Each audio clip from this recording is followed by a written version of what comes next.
आज इस देश में लड़ना मुश्किल हो गया है। क्यों हो गया मैं बताता हूं। आज जब सुबह मेरा वीडियो आया कि भाई मैं प्रोटेस्ट में जा रहा हूं, तो पता है लोगों के मुझे कैसे मैसेजेज आए, बड़े बड़े लोगों के, कह रहे क्यों जा रहे हैं, ये तो फंडेड है। आपके सामने भी आया होगा। क्या इस देश में बेरोजगार आज उस स्थिति में है, महंगाई के दौर में, कि यहां 4 दिन बैठ सके? है क्या उस स्थिति में? क्या किसी आंदोलन का पर्पज ना जान करके ये जानना या बताना या इसको खत्म कर देना कि ये फंडेड है, क्या हो गया? क्या करेंगे? ये कितने दिन से अपने पास से चलाएंगे? आप सबको ये व्यवस्था देना कैसे संभव हो पाएगा? तो आज कोई आंदोलन इसलिए आंदोलन नहीं है क्योंकि फंडेड है। फिर एक नया आएगा, कोई कहेगा कि ये कांग्रेस की बी टीम है, कोई कहेगा कि ये आम आदमी की बी टीम है। और दुख की बात है कि शिक्षा मंत्री कह रहे हैं कि ये दहशतगर्दों की बी टीम है। तो मैं उनसे पहले तो ये पूछना चाहता हूं कि दहशतगर्दों की ए टीम उनकी है?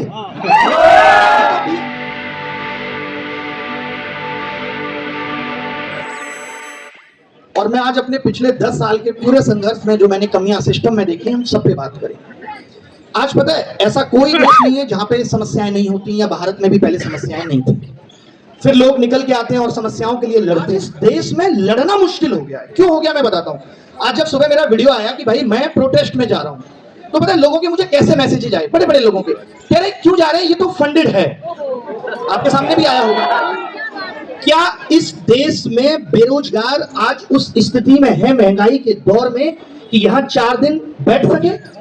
है क्या उस स्थिति में? क्या किसी आंदोलन का पर्पज ना जान करके ये जानना या बताना या इसको खत्म कर देना कि ये फंडेड है, क्या हो गया?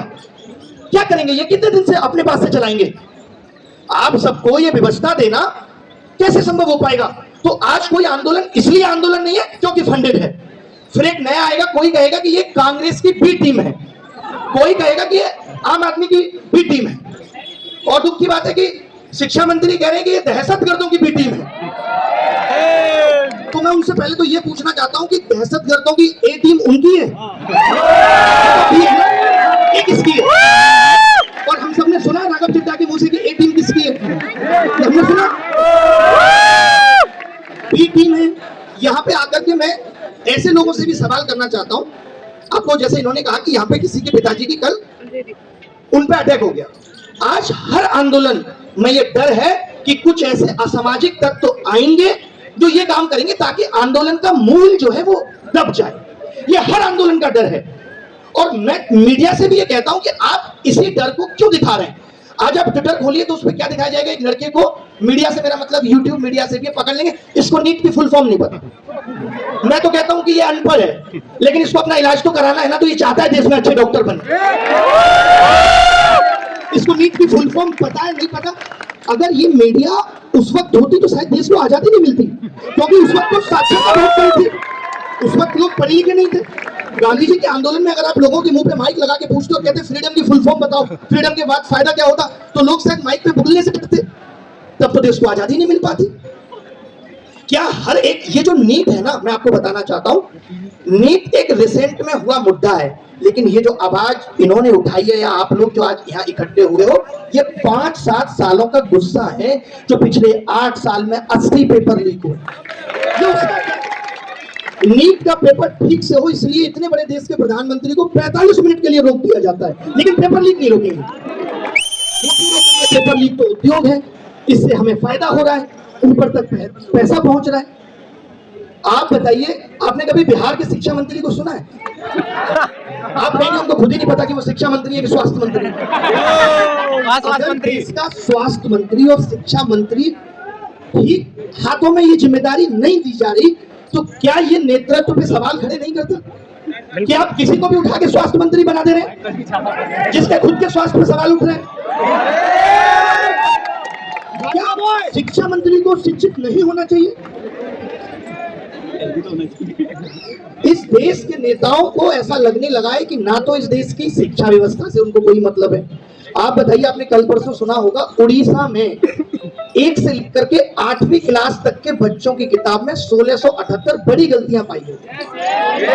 यार, इन लोगों ने बेसिक शिक्षा जो होती थी 1 से प्राइमरी स्कूल की, जिसमें हम भी पढ़ के निकले हैं, उसके तमाम हजारों स्कूल बंद कर दिए कि बच्चे नहीं आते, ये कह के इनकी खुद की नीति आयोग की रिपोर्ट कहती है कि 9,806 स्कूलों में एक शिक्षक है। आप कौन सा भारत बनाएंगे? और आप में से ही आपके जैसे तमाम लोग ये आवाज उठाते हैं, पहले भी ऐसे होता था। वो दिन दूर नहीं है जब हमारी न्याय व्यवस्था में खड़ा हुआ चोर, जब उससे पूछा जाएगा चोरी क्यों की, तो कहेगा 5 साल से कर रहा हूं। तब तो किसी ने कुछ नहीं कहा। बताओ आप, 5 साल से कर रहा हूं, किसी ने कुछ नहीं कहा। ये कौन सा लॉजिक है कि पहले भी ऐसा होता था? अगर पहले भी ऐसा होता था, 70 सालों में देश को लूटा गया था, मैंने सब कुछ मान लिया, उसी दर्द को तो खत्म करने के लिए हमने आपको चुना था कि आप आओगे और हमारे इन दर्दों को खत्म कर दोगे।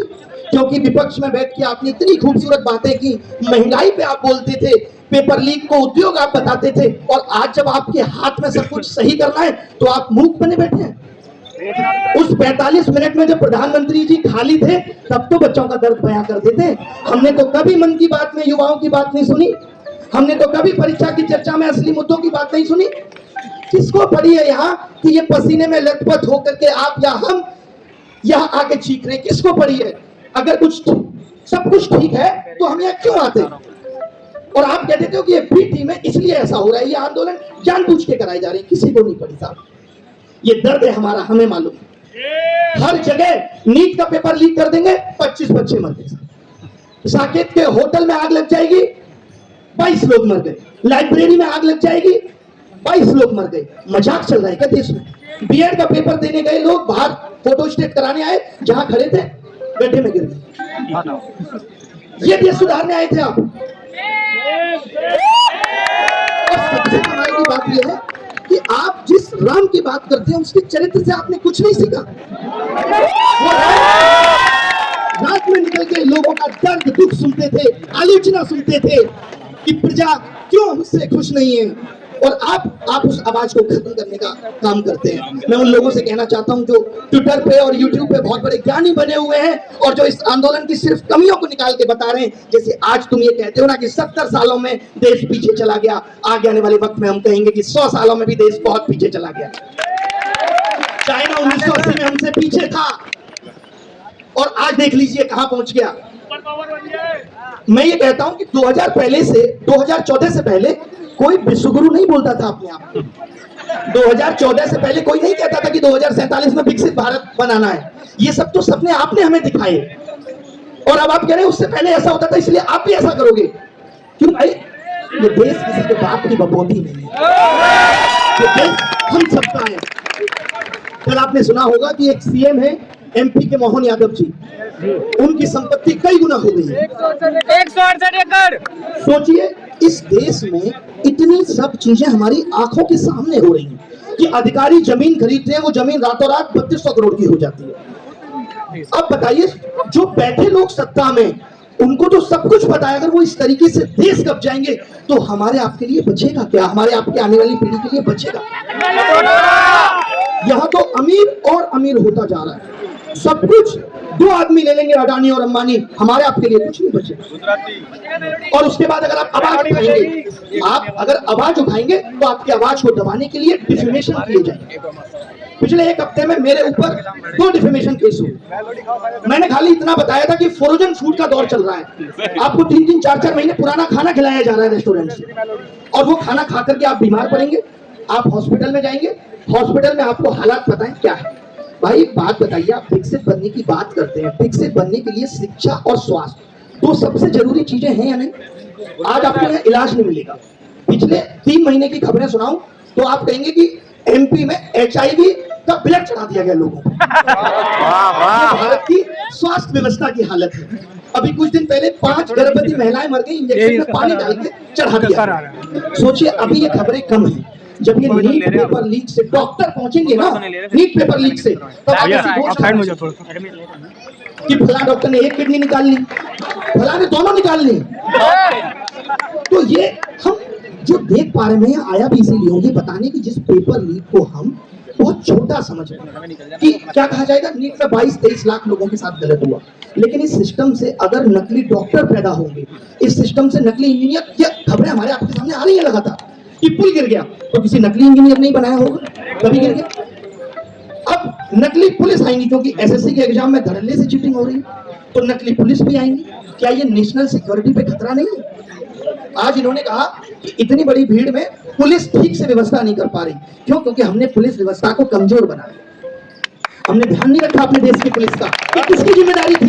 ध्यान रखना, किसकी जिम्मेदारी थी कि यहाँ पे इतने लोगों के बीच में बड़ा पुलिस फोर्स हो और वो सब आपका ध्यान रखे? किसकी जिम्मेदारी थी?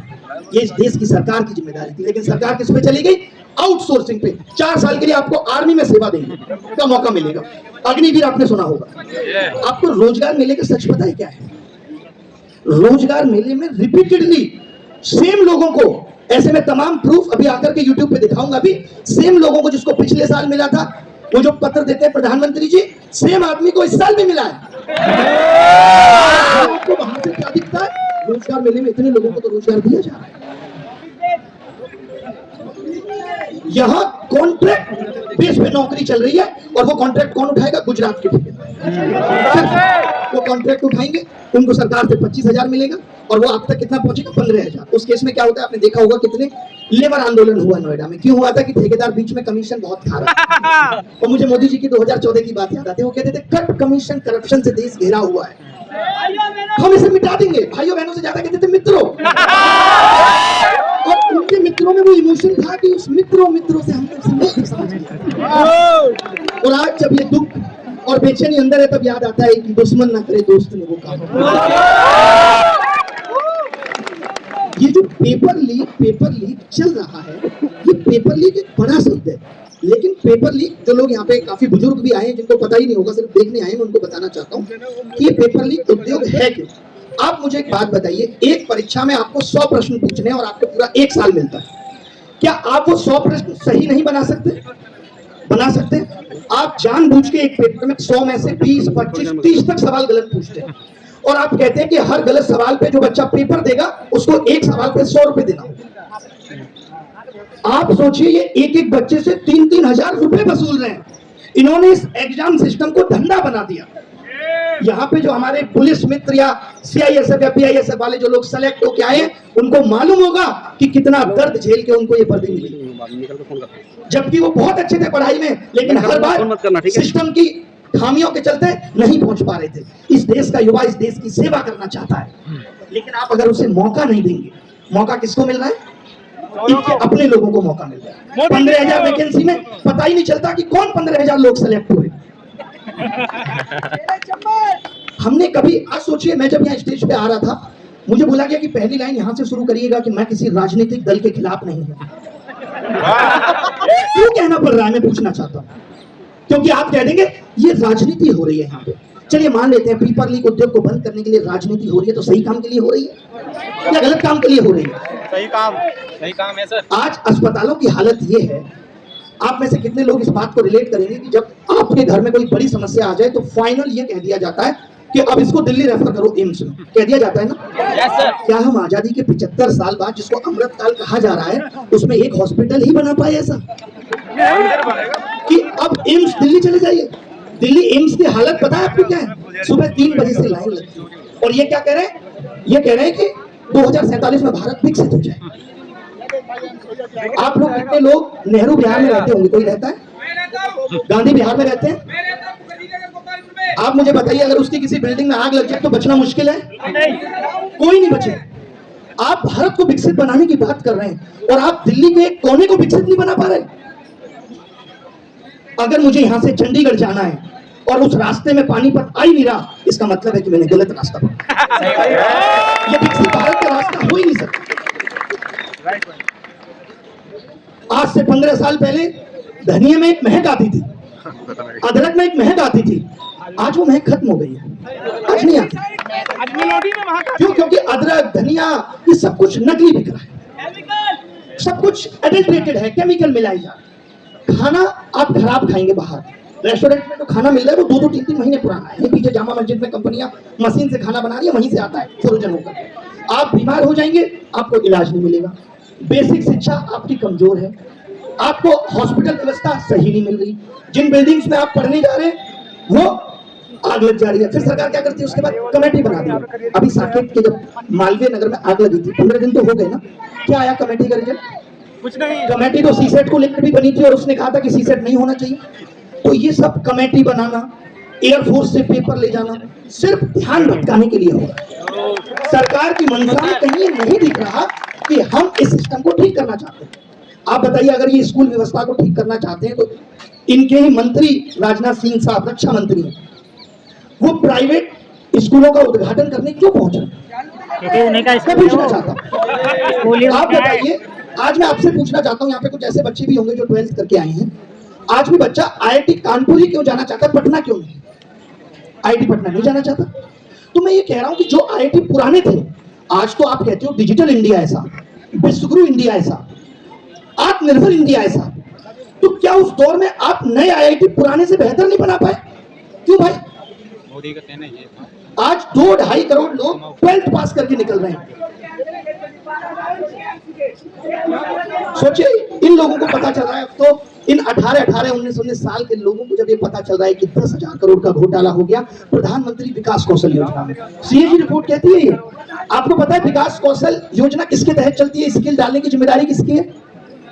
नहीं पता। सोचिए, ये भी जिम्मेदारी शिक्षा मंत्री की थी। शिक्षा मंत्री की जिम्मेदारी थी कि एजुकेशन में कैसे स्किल डाला जाए, और क्या कमाल का स्किल डाला कि उसमें 10,000 करोड़ का घोटाला। आप एक आदमी मुझे बताइए जो अपनी जिम्मेदारी ठीक से निभा रहा है। अब आप कहेंगे कि साहब पढ़े लिखे लोग कम हैं। अरे भाई, यहाँ तो पढ़े लिखे लोग भी नहीं ठीक से निभा रहे। तो रेल मंत्री तो IAS है, आज तक रेल लाइन पे नहीं आ पाई, आए दिन घटना आ जाती है। ये जो चल रहा है कि शिक्षा मंत्री इस्तीफा दो, तो लोग कहते क्या हो जाएगा इस इस्तीफा देने से?